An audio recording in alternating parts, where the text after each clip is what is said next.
I'm Ava, 36 years old, a graphic designer living in Denver, Colorado. I've been married to Ethan for 6.5 years, and no matter how hard I tried, I never truly felt like I belonged in his family. The Carringtons, Ethan's family, were a world apart from the one I grew up in. They weren't just wealthy, they were tightly knit in a way that made outsiders like me feel permanently on the fringe. Every dinner, every gathering, felt like stepping into a movie where everyone else had the script, except me. I met Ethan during our senior year of college. I was juggling my design degree while working part-time at a small coffee shop near campus to cover tuition. He was a business major. Handsome, smart, and quite literally without a care for money.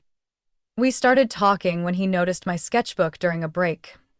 At first, it was just casual questions, then frequent drop-ins. 3 months in, we were inseparable. By graduation, Ethan proposed with a ring so dazzling it overwhelmed me, not just because it was beautiful, but because it was worth twice the amount of my entire student loan debt. I thought marrying Ethan meant gaining not just a partner, but a true family. But it turns out, entering doesn't mean being welcome. The Carringtons embody the image of old money American aristocracy.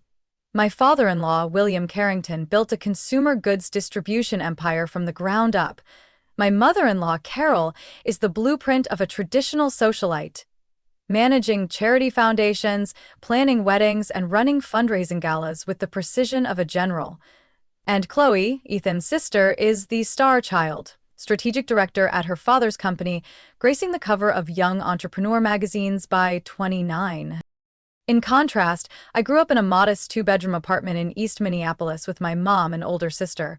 My mom worked night shifts as a nurse for 20 years and taught me that kindness and resilience were worth more than any dollar bill. The first time I stepped into the Carrington estate, I felt like I was entering a Renaissance painting. Crystal chandeliers, polished wood floors, the soft scent of jasmine perfume, and the faint sound of a grand piano echoing from somewhere. Everything was too perfect, too curated, and left no space for a clumsy, working-class Ava. From the start, the difference wasn't just about money. Carol often called my design work cute, as if it were a hobby, not a career. William loved explaining B2B business models to me, even though I'd been running my own design studio before marriage. And Chloe, with her flawless smile, would frequently advise me on how to pronounce wine labels or designer names I had no interest in remembering. Whenever I complained, Ethan would say, "They don't mean anything by it. Chloe's just blunt. That's her way of caring." But that care made me feel constantly observed. Every word, every gesture, every gift scrutinized. I tried hard to be accepted. I attended Carol's charity events, referred clients to William's firm, gave everyone thoughtful birthday presents. I even adjusted the way I spoke, polite, reserved, with a dash of sweet sarcasm. And I held my tongue, because I believed that if I was patient enough, they'd finally see me as part of the family. But to the Carringtons, I would always be a long-term guest, never quite deserving of a permanent seat at their table.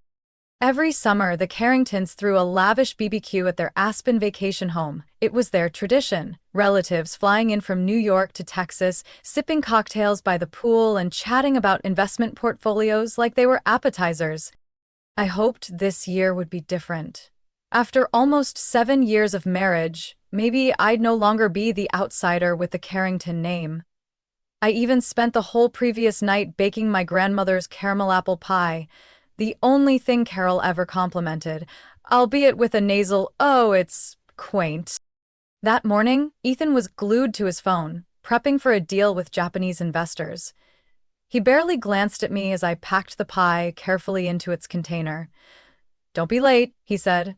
"Dad's unveiling his new ceramic grill from Italy." I gave a small, dry smile. That grill would matter more than I ever would. When we arrived, I stepped out in a mint maxi dress, Carol's idea of modest yet graceful, pie in hand, like a peace offering. But the moment I walked through the garden gate, I knew this time wasn't going to be any different. William was going on about triple zone grilling technology. Carol gave polite chuckles.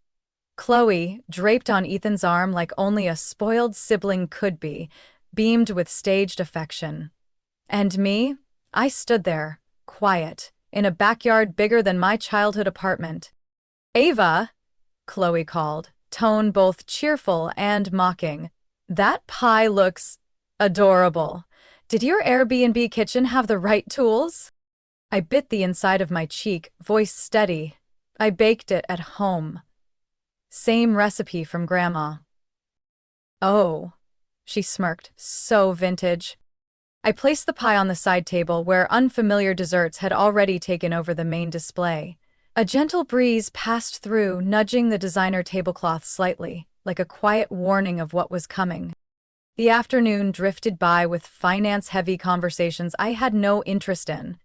I tried making small talk with the wife of one of Ethan's cousins, a preschool teacher from Seattle, but less than 3 minutes in, Carol whisked her away to introduce her to some real estate attorney. Ethan, of course, vanished into a group of men in polo shirts talking about land tax strategies. When it was time to eat, I sat at the long table set up in the backyard, wedged between a partially deaf uncle and an empty seat clearly reserved for Chloe. Ethan sat across from me, nodding like an office worker greeting a familiar colleague in an elevator. Then Chloe arrived, her plate arranged like a work of art. She launched into a story about spotting an A-list actor in her Pilates class, drawing delighted reactions from the whole table. I saw an opening to share a branding project I had just wrapped up, something I was genuinely excited about after months of burnout. But the moment I began, Chloe tilted her head and smiled. "Ava, if you disappeared tomorrow, I don't think anyone would even notice. You're like that untouched salad plate at a wedding." The table froze for a second. Then, laughter erupted. Not the kind that comes from something genuinely funny, but the kind of snickering that says, "Classic Chloe, what a perfectly timed dig." Carol covered her mouth with a napkin. William chuckled in approval.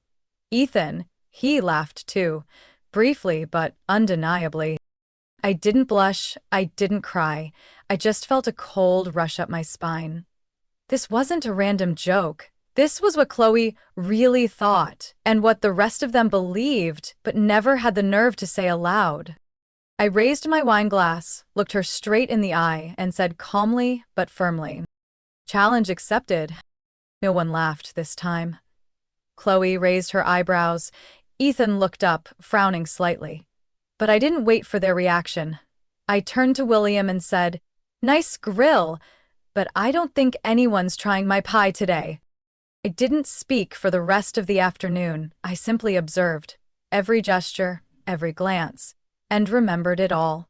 No more forced smiles, no more playing along. That evening, when we got home, I didn't say a word as Ethan took off his blazer and tossed it on the chair. I walked straight to the bedroom, opened the closet, pulled out my small suitcase and placed it on the bed. Then, I grabbed my phone and texted Lena, my college best friend. "You free tomorrow morning? I need help packing. I'm leaving." Lena showed up around 9 a.m., coffee in hand, vacuum bag slung over her shoulder, and a short but firm sentence. "Let's get started before you change your mind." I smiled. Not with joy, but the way someone does when closing a chapter they once clung to desperately. We divided tasks. Lena helped me pack clothes, my design gear, personal documents, and a few keepsakes, including an old photo frame of my mother and me. I sat at the desk and began the process of disentangling my life from Ethan's. First, our joint bank account. I transferred exactly half the savings, down to the penny, into the personal account I'd quietly maintained for years, just in case. I didn't touch our joint investments or reclaim my share of the house.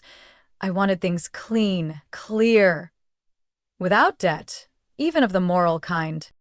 Next, I paid off all the remaining bills for the month, utilities, internet, shared credit card, and canceled every service registered under my name. No loose strings. Anytime I hesitated, Lena handed me another bag and said, "Stay focused. You're not backing out now." She's not the overly sentimental type, but she always shows up when it counts. This time, she was the only person I told I was leaving.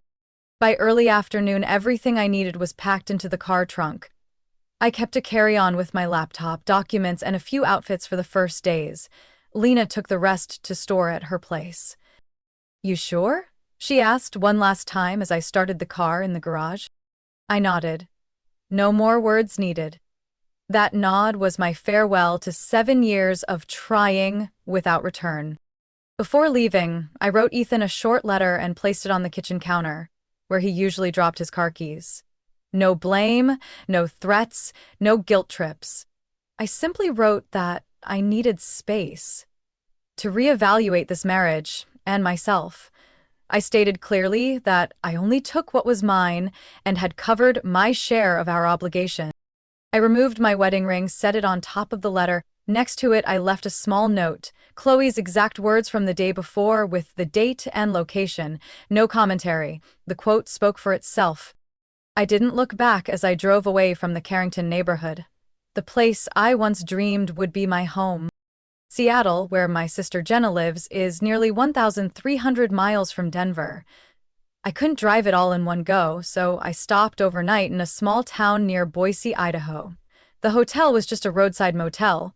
Stiff bed, crooked curtains. But I slept better than I had in months. The next afternoon, around 3 p.m., I arrived in Seattle in the middle of a light drizzle. A cold but cleansing rain, like it was washing away the old memories clinging to me. Jenna was waiting at the curb, same wavy black hair and those eyes that could see through everything I didn't say. "I stocked up on ramen and wine. Come on in," she said, like I was just back from a business trip. Her apartment was small but cozy, 2 bedrooms with a balcony that overlooked Lake Union. I settled into the living room, spread out my laptop and a stack of design notebooks on the dining table. "How long are you planning to stay?" Jenna asked. "I don't know. But this time, I'm staying for myself, not for anyone else." That night, after Jenna had gone to bed, I stepped out onto the balcony, clutching a mug of hot tea, watching the city lights shimmer on the water.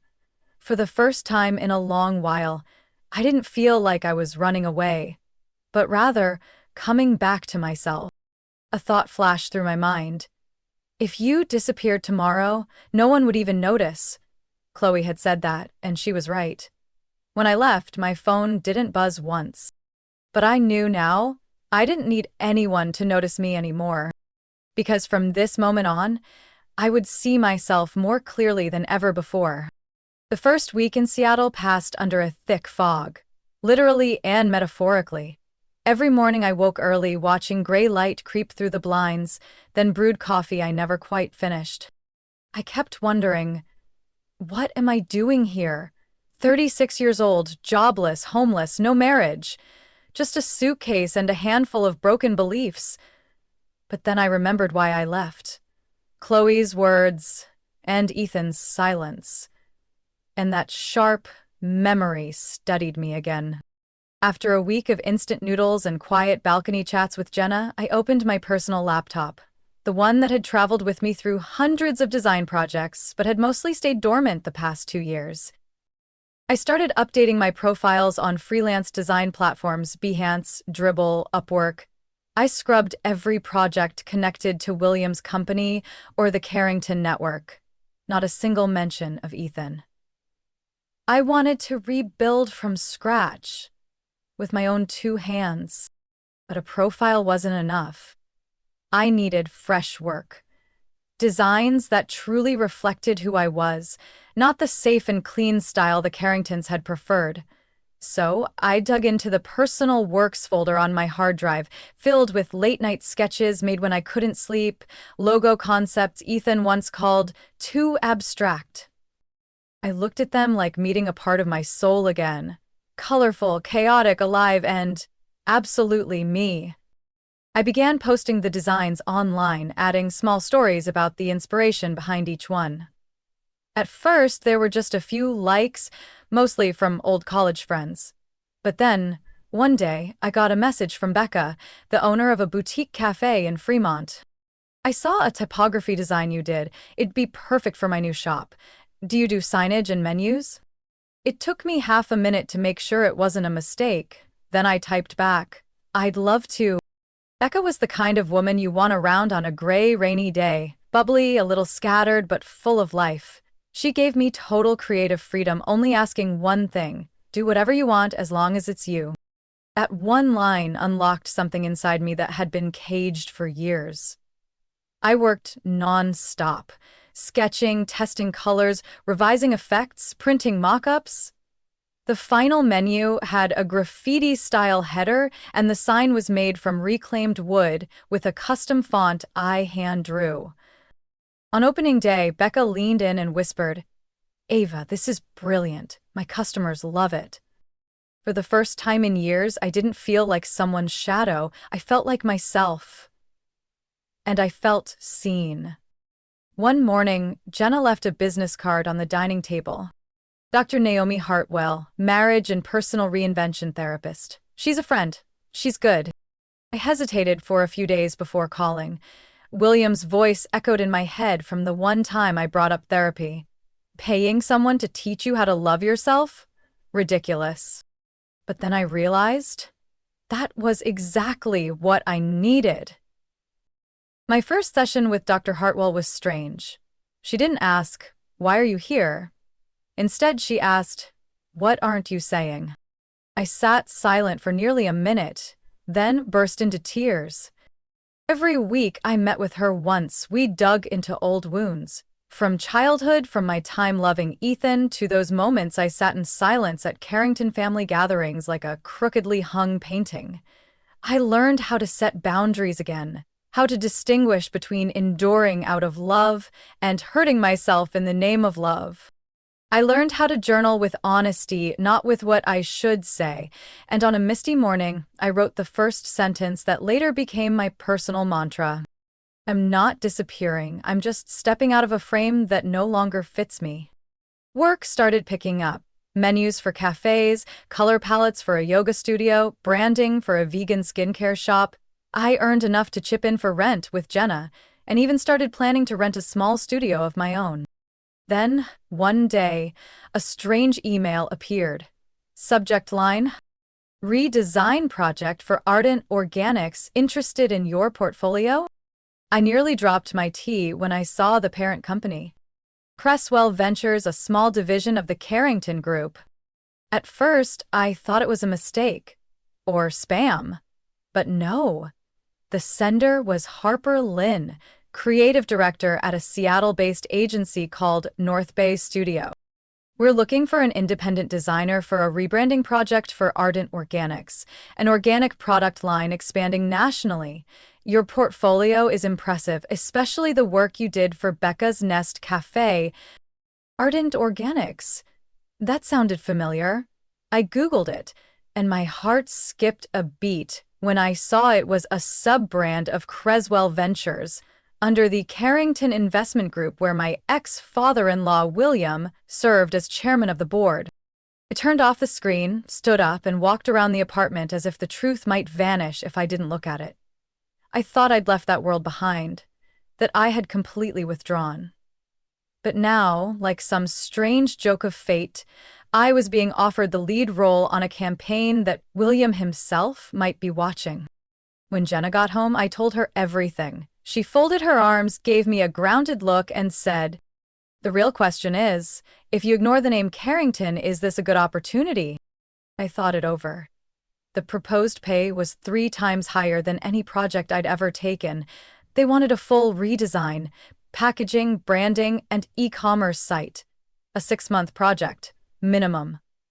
The contract was through an independent agency, no direct ties to the Carringtons. And most importantly, Harper was leading the project. Not Chloe, not Carol, not William. I lifted my head, my voice steadier than I expected. "Then I'll do it, but I'm doing it my way." The first meeting with Harper took place in a sleek office on the 14th floor, with glass walls overlooking Puget Sound. Harper was around 40, short hair, sharp but fair eyes. She didn't care who I used to be. She only cared about what I could do. "We're looking for a clean, modern concept. Not too rustic, but still evokes trust," Harper explained. "The market's saturated. Ardent needs a bold shift." I presented my first draft by the second week. A more approachable style, drawing inspiration from indigenous design, earth tones, and a handcrafted font palette. Harper nodded during the review. "Different. Attention-grabbing. I like it." We started calling it the Renewal Line, and I knew that name held double meaning, not just for Ardent, but for me. The project ran smoothly. In the third month, Harper messaged me. "We'd love for you to attend the brand relaunch gala at the National Retailers Conference next month in San Francisco. Ardent's new identity will be unveiled." I typed okay, but my hands were shaking. I knew there was a strong chance the Carringtons would be there. This was William's kind of playground. And Chloe? She wouldn't miss a chance to show up alongside the leadership team. When I told Jenna, she just said, "If you skip it because you're afraid they'll be there, they're still controlling you." I sat in silence for a moment, then smiled. "Then I'm going. But I'm walking in there as someone who chose to step away from them, not someone who was pushed out." I picked a fitted ash gray silk suit, tailored and modern with clean lines. My hair was pinned up, no flashy accessories, just a small pair of earrings and a smooth leather clutch. The conference was held at the Bayline Grand Hotel, the same place Ethan and I once attended a friend's wedding. Everything looked familiar, yet distant. I stepped into the grand lobby. My name was printed on the signage under Lead Design Team Ardent Rebrand. And then I saw them. William was standing with a group of CEOs, his face still carrying the same authority as always. Chloe, in a blazing red dress, was posing for photos with members of the press. I knew they hadn't seen me yet. And for the first time, I didn't flinch. I didn't change my route. I walked straight to the registration table and picked up my badge. Ava Thompson, lead designer, North Bay Studio. From behind, "Ava?" I turned around. It was Ethan. He stood there, eyes wide, unable to hide his shock. Like, "I didn't expect to see you here," he said, almost in a whisper. I smiled. Not tense, not bitter. "Really? I had a feeling I might run into you soon."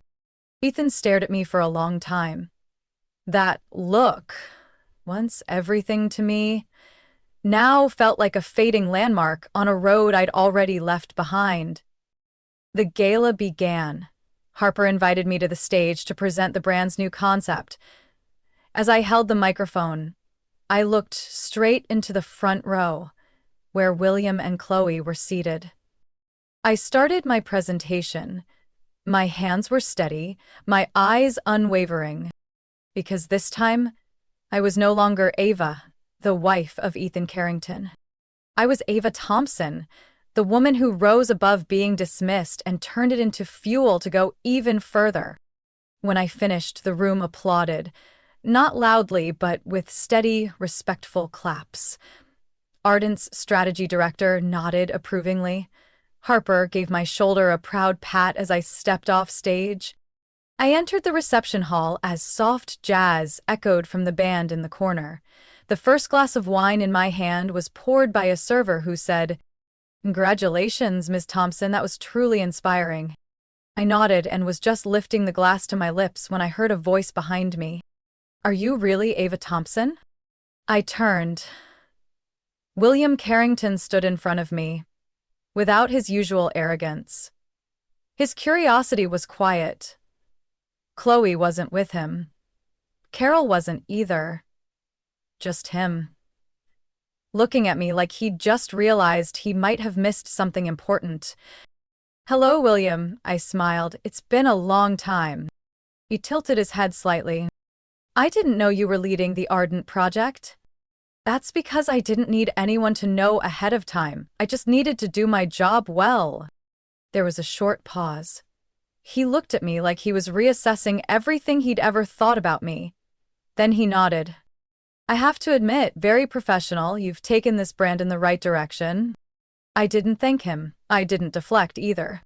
I didn't do this for recognition, but I won't reject it if it comes from someone who truly understands its value. William nodded slowly. The sharpness in his gaze now softened. You've changed, Ava. No. I just stopped shrinking myself to fit into spaces others built for me. He was about to say more, but Chloe appeared, her heels tapping against the marble floor, her blonde hair perfectly in place, her red dress a bold symbol of power. Her eyes scanned the room and stopped at me, as if calculating her next move. Elva. Her tone was calm, nearly emotionless. I suppose you didn't pass up this opportunity, despite where the project came from? And I suppose you won't pass up the chance to admit I did well, at least from a business perspective. Chloe pressed her lips together. William glanced at his daughter, then looked back at me. I'm considering assigning all internal communications to your team, if you're interested, through proper channels, of course. I looked him straight in the eye. I only work through clear contracts and transparent terms. And respect. It has to be mutual. William gave a quiet chuckle. Not one of control, but of acknowledgement. Understood. Not long after, I saw Ethan at the bar. His cocktail was barely touched. He was looking at me, no longer avoiding, but not approaching either. In the end, I was the one who walked over. I thought you'd leave halfway through, I said.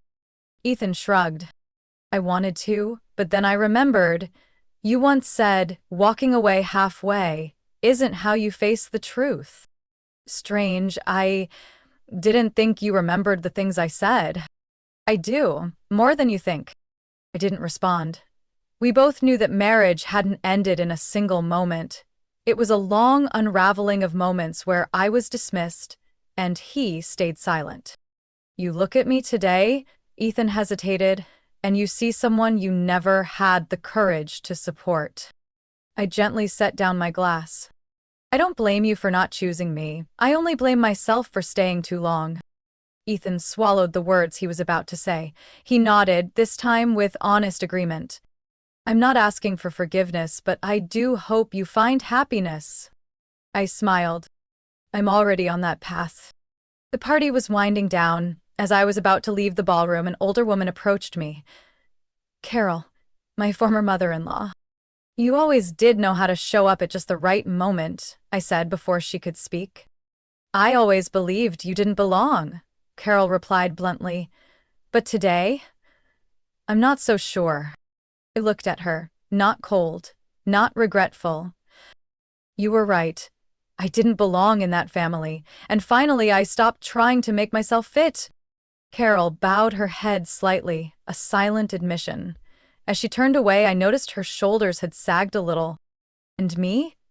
I walked out of the ballroom, not in a rush. The San Francisco night breeze brushed through my freshly trimmed hair. I got into my car, feeling as though I had just shed the last layer of old skin. This time, I wasn't leaving because of pain. I was leaving because I was strong enough to move forward, without anyone's permission. 2 days after the gala, while I was sitting in my regular cafe in Capitol Hill, Harper called. Ava, someone wants to meet with you in person. Not about the project, but personal. I knew who it was before she said the name. It's Ethan. He said he'll fly to Seattle if he has to, but if you're willing, I'll arrange a short meeting at the North Bay office, in a private conference room. I paused for a few seconds, then nodded. Let him come. Ethan arrived at 3 p.m., looking more worn than when I saw him in San Francisco.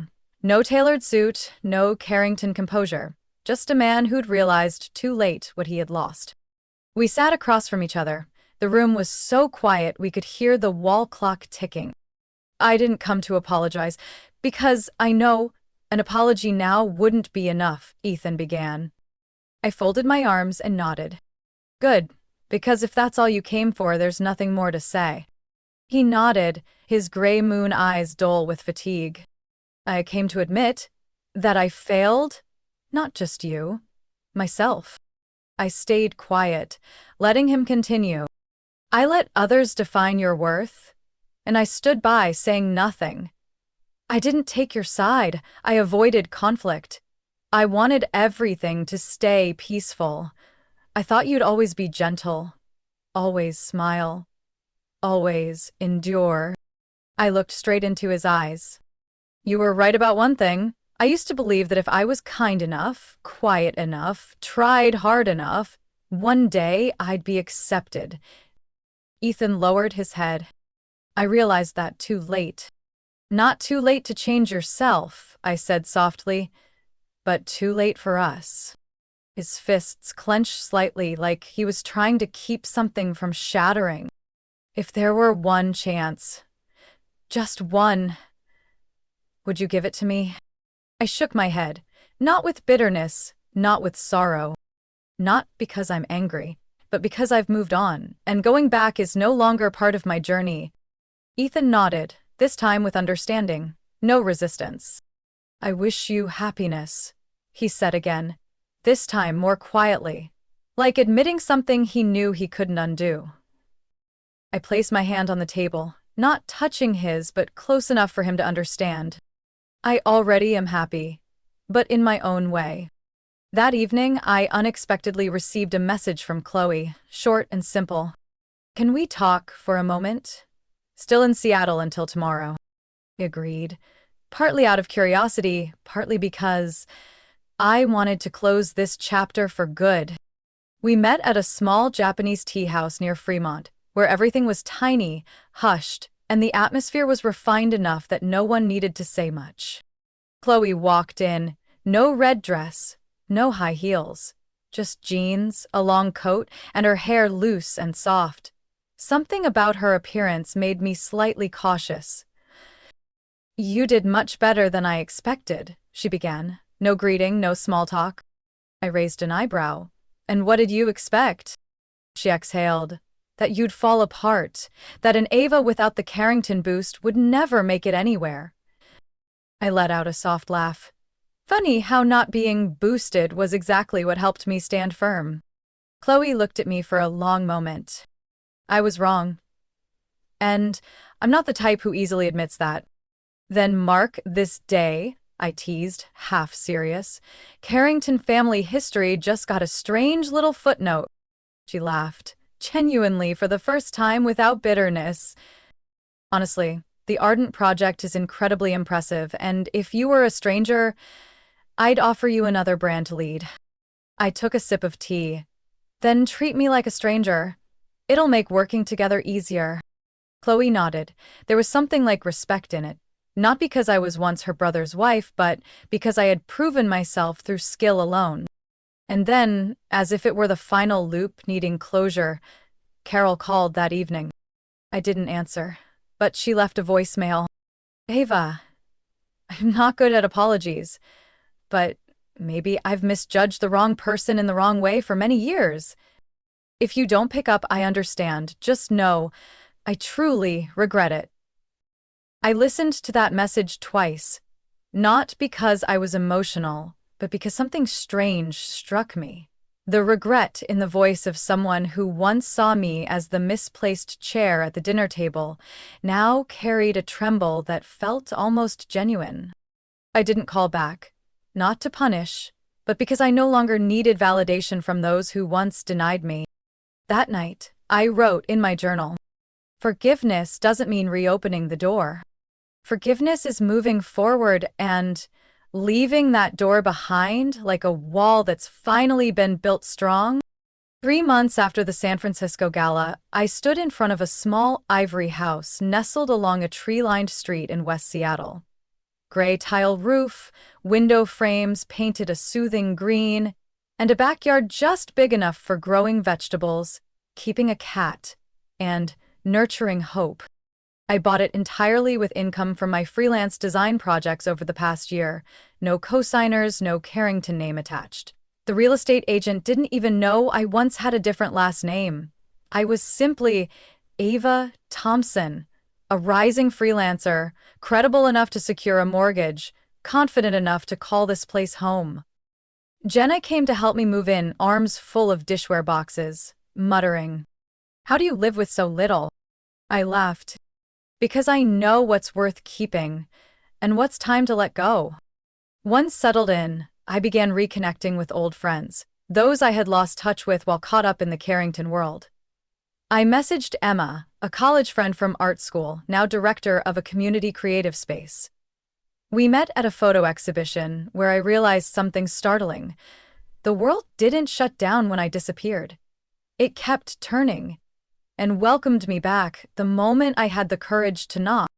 After our first long talk, Emma looked at me and said, "You're still the Ava I knew, but this time, sharper, like brushstrokes that stopped blurring just to please others." I started teaching evening design classes for beginners, sharing experience, mentoring young creatives still tangled in the haze of passion. The feeling of standing in front of a class, being listened to not because of who stood behind me, but because of what I truly offered, that feeling is beyond words. One night after class, I stood on my balcony, looking at the glittering city lights across the bay. My phone buzzed. It was a message from an unknown number. "Miss Ava, I'm Savannah. I heard from Chloe that you might understand what I'm facing. Could we meet?" Savannah. Ethan's younger brother's fiancée. A young woman who looked suffocated by Chloe at the engagement party. I had spoken to her only once, but it was enough to recognize that look in her eyes. The same feeling of being lost inside a seemingly perfect family. We met at the same Japanese tea house where I'd once seen Chloe. Savannah wore something simple, her eyes anxious. I heard, "You walked away from it all, then rebuilt yourself." I didn't answer right away. I just asked, "Are you thinking about doing the same?" The girl lowered her head. "I'm not sure, but I don't want to disappear in a marriage like I never existed." I gently held her hand. "Then don't wait until there's nothing left to hold on to. You have to hold on to yourself, starting now." One Sunday morning, I ran into Chloe at a local farmer's market. She was pregnant, her belly softening the usually sharp lines of her features. Chloe wore a loose sweater, no makeup. For the first time, she didn't wear her usual armor.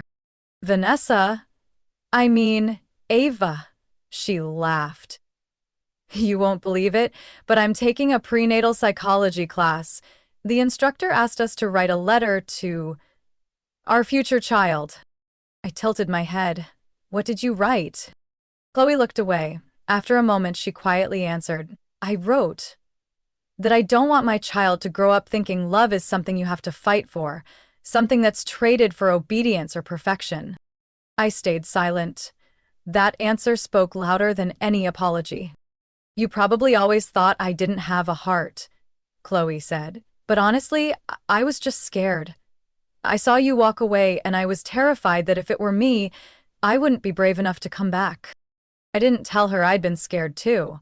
I just replied, "Coming back isn't always necessary, but if you walk the right path, there won't be a need to go back at all." Chloe nodded.